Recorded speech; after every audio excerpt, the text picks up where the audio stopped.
Bora que bora, pessoal, para mais um vídeo aqui do nosso canal, beleza? E, cara, nesse vídeo eu quero mostrar para vocês como um trader ele tem que se comportar e quais atitudes ele tem que tomar quando o mercado ele não dá os seus gatilhos, né, para ele executar a operação e a operação acaba desenvolvendo e ele não pode entrar, porque ele tem que seguir o seu planejamento, né? Se não deu o gatilho operacional dentro do seu operacional, você não tem como executar aquele trade. Então, primeiramente, é isso, beleza? Então, cara, eu estava de olho nessa venda no XAUSD no dia 13 do 3, né? Na sexta-feira aqui passada, beleza? E bora lá pro gráfico, cara, que eu quero mostrar todo o racional que teve desse trade aí, beleza? Então, cara, aqui ainda está desenhado do mesmo jeito, né? Então, a mesma visão que eu queria tá aqui, porém o mercado ele não deu gatilho, rapaziada, né? Infelizmente o mercado Nova York abriu dentro da minha sessão operacional, não fez essa captura de liquidez aqui, né? Nem aqui e nem muito menos aqui. Se o mercado tivesse simplesmente varrido a liquidez aqui e alinhado, eu teria participado de toda essa expansão aqui no XAUSD, né? Mas é isso. O mercado ele não vai fazer o que a gente quer, a hora que a gente quer, entendeu? Então a gente temos que saber aceitar isso. Então eu aceitei que o mercado não fez o que estava dentro do meu operacional e eu simplesmente encerrei minha sessão no 0 a 0. E é isso, cara. É entender que nem todo dia, cara, a gente vai entrar em trades, né?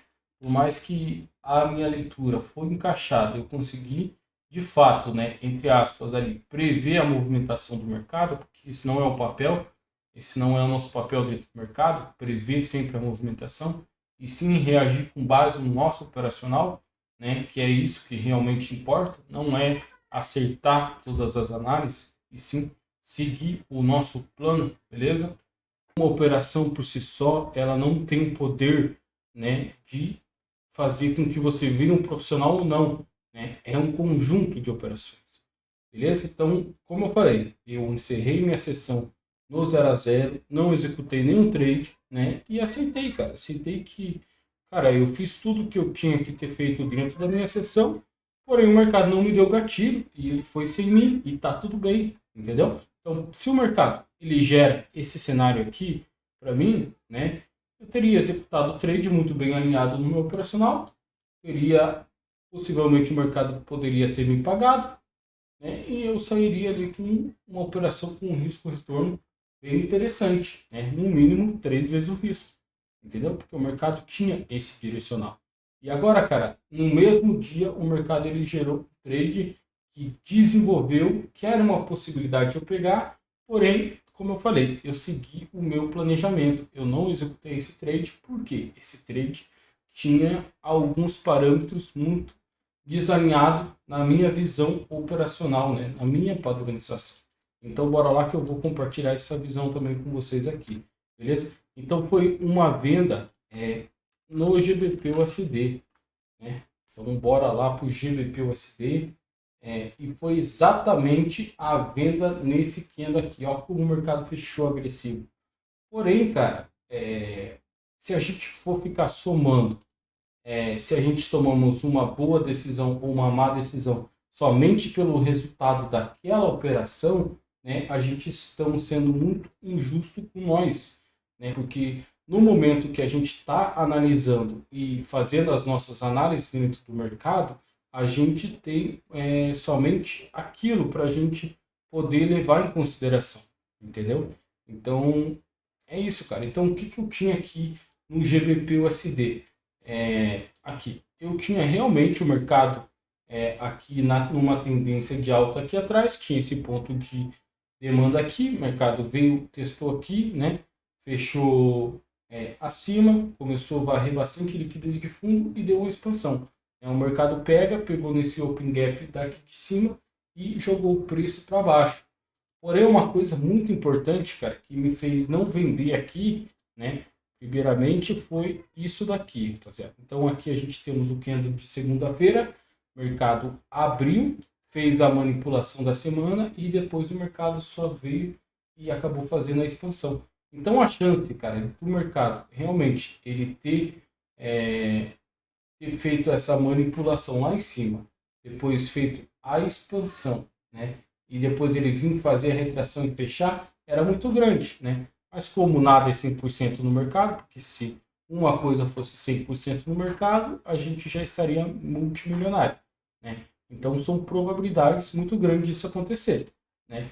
E acabou que ele não aconteceu isso, mas eu preferi ficar de fora do movimento por causa disso, porque o mercado ele estava no diário muito esticado, estava varrendo muita liquidez aqui e possivelmente o mercado poderia começar uma retração aqui. E eu não queria vender quando o mercado ele está muito esticado, ele já pegou seu alvo, né? Então, por exemplo, lá no Shao SD,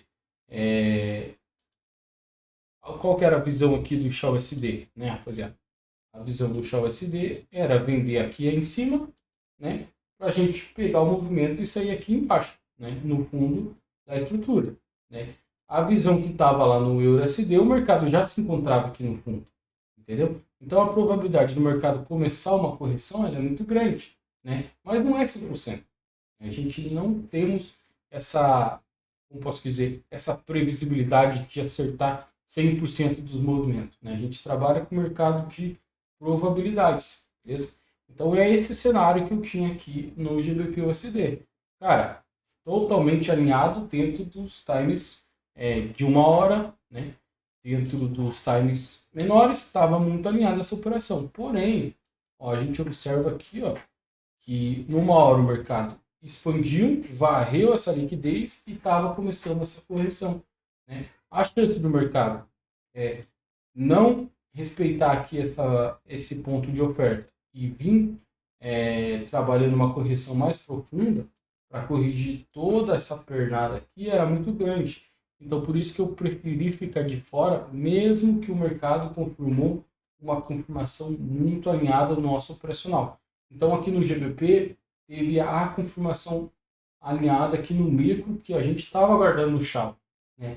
Porém, tinha esse ponto muito contra a nossa operação, que é a captura de fundos do diário, beleza? Então, a ideia é o quê? Se o mercado sweepou o fundo, ele tende a sweepar os topos, e vice-versa, entendeu? Então, não é porque aqui a gente tinha um cenário muito bem alinhado que a gente pode ficar negociando com os nossos filtros, né? Então, os filtros eles foram criados para ser seguidos, não para serem muitas das vezes negociado, seguido uma vez e outra vez não ser seguido, entendeu? Porque bem na vez que você acaba negociando e não seguir aquele filtro, pode ser que aquele filtro te salvaria de um stop, entendeu?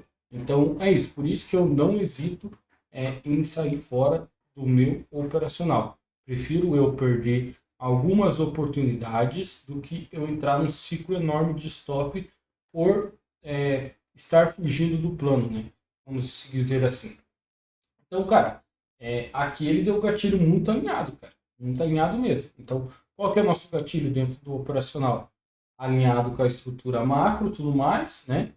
E o mercado em Nova York tem que abrir, varrer a liquidez de Londres e fazer para a gente um choque muito alinhado, que não pare nenhuma região de oferta contrária. E foi isso que o mercado fez. Ele até gera um topinho de liquidez. Então, cara, essa aqui é a confirmação perfeita no micro que a gente usa. Então, se não tivesse esse conflito lá do diário, aqui eu teria vendido sem sombra de dúvidas, cara. Entendeu? Aqui eu teria vendido muito bem vendido, cara. Stop aqui acima e tem que ir lá abaixo, entendeu? Ali, 4R, tranquilão.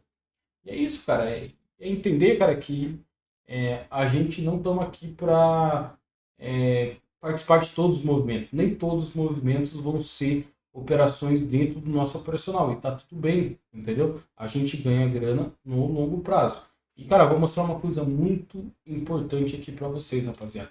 Eu queria mostrar para vocês, rapaziada. Isso aqui é o meu diário de trade, né? Onde eu registro todas as minhas operações. E, cara, isso aqui é a quantidade de operações, né, que eu executei ano passado, né?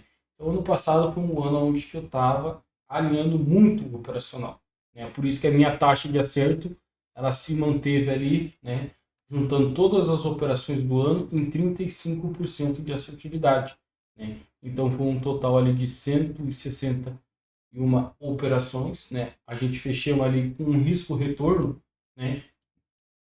Dessas operações de 137 R. Né?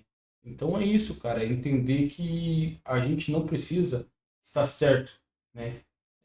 Na maioria das vezes para ser lucrativo do mercado. A gente precisa simplesmente, cara, ter um plano muito bem elaborado e executar ele todo santo dia, né? Isso que vai nos dar resultado no longo prazo, entendeu? Então um trader consistente dentro do mercado é um trader que ele tem uma curva de performance, que ela performa ao longo do tempo, né? Não uma curva onde que só sobe e cai de uma vez e é aquela loucura. Não, é uma curva onde, entendeu?